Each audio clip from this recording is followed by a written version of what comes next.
Hürmetli vatandaş, bugünkü liksiyelerimizi başlaymış. Liksiyede Sıdıka Corozu Washington'da sözdeyimiz. Bugünkü islagış ki 25. yıl 7. ayının 25. günü heptigi cüme vatandaş. Tünügün bir gün bahçede şıldıktan vatandaş. Liksiyede Sıdıka Corozu Washington'da sözdeyimiz vatandaş. Bugünkü vaziyetimizde avval 3 cümlege yığınçaqlaylı. 81. Armiya demden imdeydi Azerbaycan şehriga kirdi deydi bu bir. İkincisi yana bir haber vaziyetga kadar otandektan. Bu kıtım Yaponiyanın siyaset katlamızı, siyaset sahasında zor özgürlüş oldu vatandaş. Mesela Japonya'da uzun bir hakimiyet beşi törüp kilovatkan Erken Demokratlar Partisi bu kıtım parlament sayılımı da yeterli ki avazı erişemedi. Şunun için evet ki Japonya'nın veziri belki yakın arada istifa verişi mümkün. Galbi şu yer değil ki bu kıtım bu sayılamda utuvalgıçılar, yak oturgıççılar, koңor renklik, İnkılapçılar degende koңor renklik groh demdi şundak deydiken şundak bir isim bilen oturgıç çıktı. Buların hemisi oңçılar ki vatandaşlar. Demek Yaponiya oңçıları galbi kıldı. Çünkü o karşı turgıçılar galbi kıldı. Asya'da Yaponiya birinci digiciler galbi kıldı degen gep bir vaziyet vatandaş. İki vaziyet tüküdü. Birinci yukarıdaki vaziyet bu katımkı andın tönügülleten Avrupa İttifakı ile Cungo oturusu da diplomatik münasebet orantılganlığının 50 yıllığını hatırlaşkörlerde Avrupa İttifakı'dan yetip kelge vekiller ümigi von der Leyen hanımın vekilligideki vekiller ümigi Beijing'deki sohbette kattık meydanını işletti vatandaş. Hesaptan Cungo mağlup oldu. Şundakla başka devlet oturusu ki sohbet mi soğuçulaştı. Bu işgal vaziyet vatandaş endi sizlerge bizden sözleydiğimiz arlıkta sözleşke fırsat tuğulmagan yoki kaldırıp koyulgan bir iki parça leksiyani vatandaşlarga tanıştırımız. Andın onun keyinde analiz kılımız vatandaş. Mavzumunda partlaş karakterli haber. Çünkü Kompartiyasının Amerika avazı bilen til biriktirgelligi aşkarlandı. Yani mavzu toluk bulganda partlaş karakterli haber. Çünkü Kompartiyasının Amerika avazı radyosu bilen til biriktirgelligi aşkarlandı. Mavzulu haber 7. ayının 23. günü Yanıtanlıkla televiziyası ilan kılındı. Materyal üstüde avval şuna tapşırma vatandaşlar.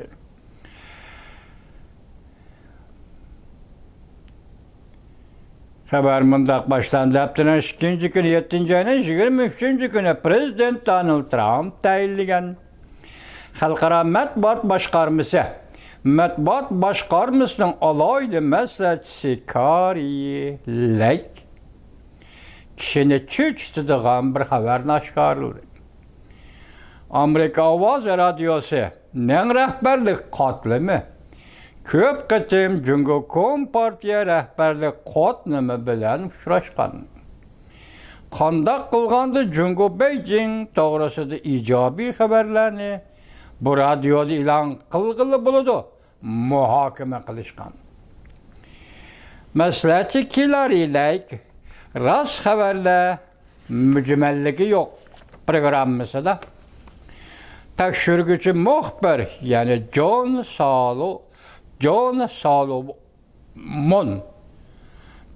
Salomon'un ziyaretini kabul kılganda. Bundan görsetті.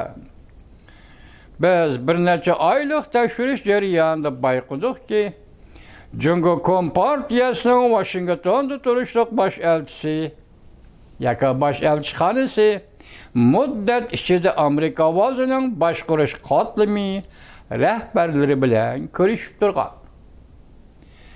Cungo doğrusu da kanda haber berişini ulağa, yani Amerika avazı rehberlik katlımıga aytip bergen. Kilari Lake hanım mundaq ko'rsatdi. Bu hareket Amerika'nın menfaatiga ziyon soldi. Hamda Amerika ovozi radiosi Amerika bu davlatga boj to'laydigan amerikaliklar yordamida ochilgan radio bo'lish sifati bilan butun yer shariga xizmat qiladigan bu radioning manfaatiga xiloflik qildi yoki ziyon soldi. Kilari Lake hanım mundaq ko'rsatdi.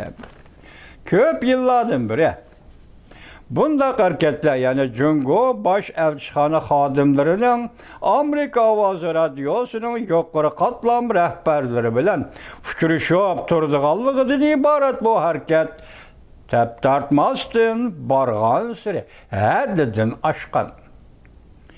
Amerika ovozi radiosunun rahbarlar qatlamidagi ba'zi rahbarlar hatto Cungoga berib, Cungo amaldorlari bilan ko'rishgan.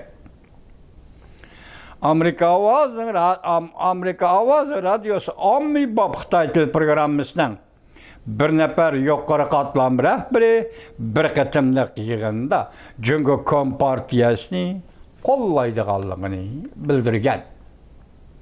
Bular sal yoshirunroq berilgan bo'lsa-mu, demak, ish mushu darajaga berib yetgan.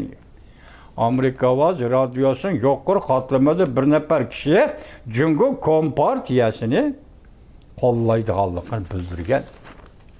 Esingizda bo'lsin, vatandosh. Buningdan boshqa maslahatchi Kilari Lake Rost xabarlar programmasidan burun bir xabarda Amerika ovozi radiosunun Cungo matbuotlari bilan aloqador Cungoliq nurg'unlagan yollanma xodimlarni ishlatgan. Hem de medeniyet almashtirish, yani C1 medeniyet almashtirish vizasi orqali 400 nafardan ortiq Cungoliq muxbirni xizmat puristi bilan ta'minlagan. Amerika ovozi radiosi. Buning ichida 100 nafardan ortiq kishi Cungodan yetib kelgan muxbirlar. Maslahatchi Kilari Lake hanım bundaq ko'rsatdi. Amerika xalqi davlatga boj to'lab boshqargan bu radiodan foydalanib, Cungo parastlar xabarini tarqatadigan bundaq harakat Amerikaning davlat manfaatiga ziyon soldi. Amerika ovozining qurilgan chog'dagi prinsiplariga xiloflik qildi. Amerika ovozi Ikkinchi dunyo urushi mezgilida qurilgan radio edi.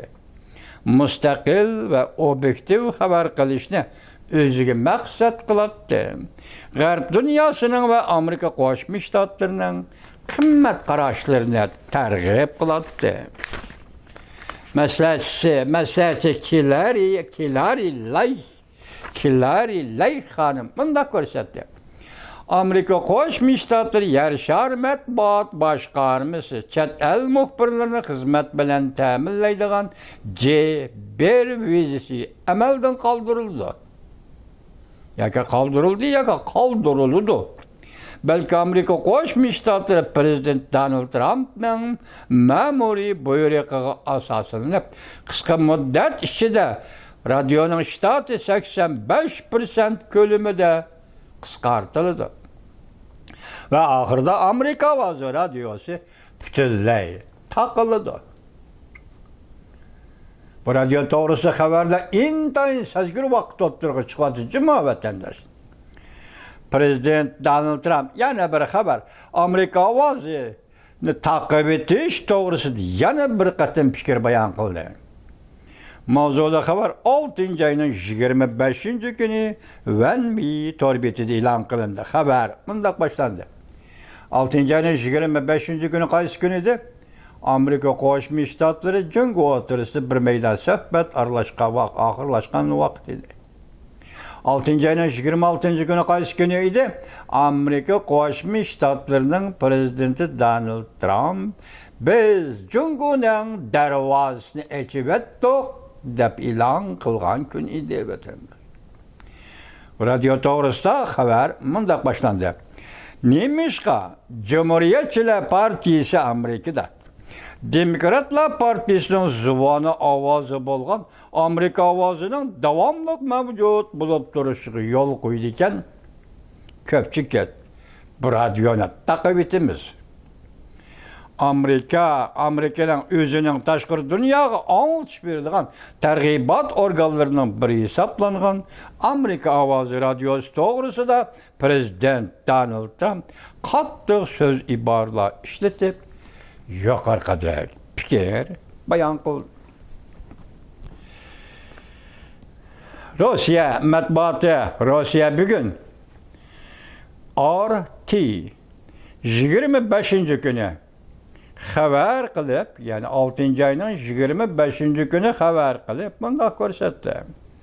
Amerika Qo'shma Shtatlari prezidenti Donald Trump shu kuni o'zining matbuoti haqiqat sahnasida fikr qoldirib, Cumhuriyetchilar Partiyasining hukumat puli bilan yordam beradigan axborot organi Amerika ovozini taqib etishni, qo'llashini murojaat qildi.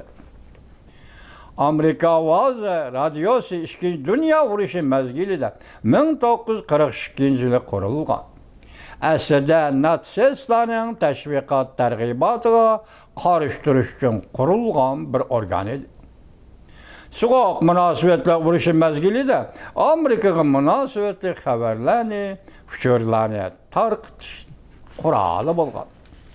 Lekin Amerika Qo'shma Shtatlari prezidenti Donald Trump mundaq hisobladi: Amerika ovozi radiosi bir necha yillardan beri ro'shan holda tarafbozlik xohishini ifodaladi. Dedi hamda prezident Donald Trump bu radioni taqib etishga va'da qilib, taqib etishni hukumatning xarajatini azaytishning bir qismi qilmoqchi bo'ldi. Amerika Qo'shma Shtatlari prezidenti Donald Trump bu yil 3-oyda ma'muriy buyruqqa imzo qo'yib, Amerika ovozini boshqaradigan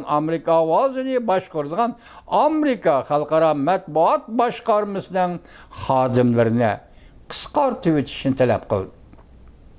Hamda bu Amerika ovozining Erkin Osiyo radiosining va shunday radiolar va shunday shu qatorliq radiolarni va organlarni taqashni talab qildi. Amerika ovozida ishlaydigan 1400 nafar ishchi xizmatchidan 3dan 1 qismi qisqartirib etildi. Lekin Amerikada qonun va rasmiyatlar tartibidan aytganda Amerika ovozi texi uzil-kesil taqolmadi. Boshqa ishchi xizmatchilar to'xtab turish holatida turibdi.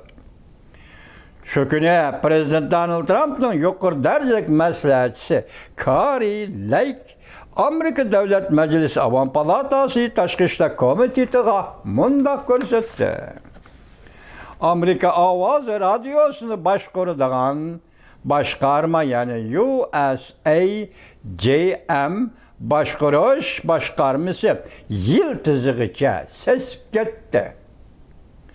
Qaytadan tashkillanishi kerak. Shundoq bo'lsa, prezident Donald Trump o'tirib qo'ygan Amerika a'lo tartiblariga mos keldi. Maslahatchilari Lake prezident Donald Trump tarafidan radio boshqarish boshqarmasini taqib etishni nazorat qilish qavatilgan. U o'tgan hafta bunday ko'rsatdi: navbatda Amerika radio boshqarish mahkamasi, Amerika radio boshqarish boshqarmasi va Amerika ovozidan 640 nafar ishchi xizmatchi va 500 nafardan ortiq to'xtamli ishchi xizmatchi qisqartirib etildi. Amerika Qo'shma Shtatlari Davlat Majlisi Avom palata Tashqi munosabatlar komiteti Cumhuriyetchilar Partiyasi mansubi Reis Leymas bu kishining ismini inglizcha elishi kerak. Mesela Avom palatasi Tashqi munosabatlar komitetining raisi darajalik arbobning ismini inglizcha elishi kerak. Xitoylar bu inglizcha ismni bermabdi.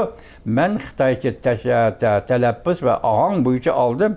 Leymas Prezident Donald Trump ve məsləhətçisi Carly Lake maslashib Radio Başquruş Məhkəməsini mundaq təsvirlədi. Casuslarga to'shib ketgan Başquruş Məhkəməsi.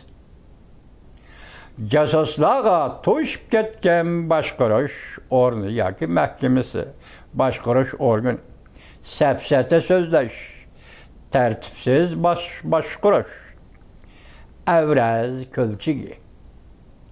Səpsətə sözləş, tərtibsiz başquruş, əvraz külçigi.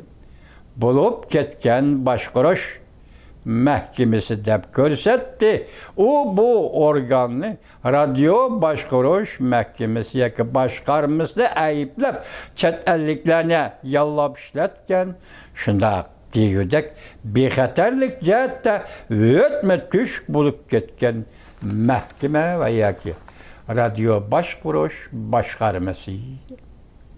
Demek Radio Başquruş başqarması Amerika Qo'shma Shtatlarida hozir Mas efendining sözü de casuslar bilan to'shib ketganlar. Naqma vatandaş. Demek bu radyolarning taqilishi oddiy ish emaskan deymiz. Amerika ovozi radyosuning taqilishi ve shundaqla Erkin Asiya radyosuning taqilishi. Hozircha taq Erkin Asiyani Xitoy bo'limi ishlayaptilar. Erkin Asiyani Xitoy bo'limidan boshqasi Amerika ovozining Xitoy til programmasi ishlayaptilar. Boshda aytildi, qonun va rasmiyat tartiblari bejirilgandan keyin taqiladi degan so'zlarni o'tirg'a aytdi. Bu yerda gap shunga diqqat qilingki, vatandosh, Radio Başquruş başqarması casuslar bilan to'shib ketganday. Amerika ovozi radyosuning yuqori qatlam rahbarligi Beijingga berib, Jungo hukumat amaldorlari bilan ko'rishib kelgandi. Amerika ovozi radyosuning yuqori qatlami Washingtonda turishliq bosh elchixona, Jungo bosh elchixonasining xodimlari ve amaldorlari bilan ko'rishgandek. Hatto Jungo Beijing to'g'risida yaxshi xabarlarni, munosib xabarlarni e'lon qilish to'g'risida muhokamalar olib borgandek. Bu gaplar esinglarda bo'lsin, vatandosh. Biz hozir 2-leksiyada tahlil muhokama qilamiz vatandosh.